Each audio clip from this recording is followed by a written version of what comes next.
Hello, nandito kami sa Red Sea. Mas maraming ano nag. Ito ang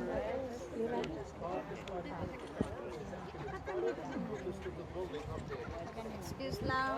Teka lang po.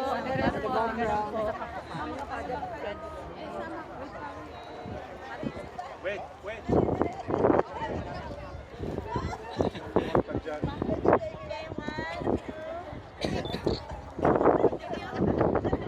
Ate Logie. Wala na kaming bottle. Hello.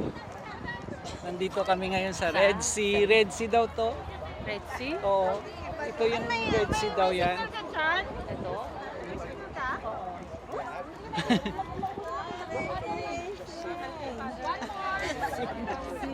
Very good ka. Thank you, Tesh. Okay. One, two, Ayan yung well kung saan uminom si Moses Walker. Doon. Doon daw. Tinatawag na Mara ang lugar na yan.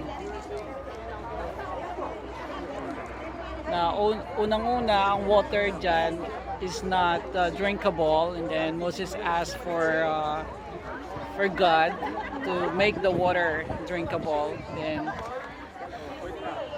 yun.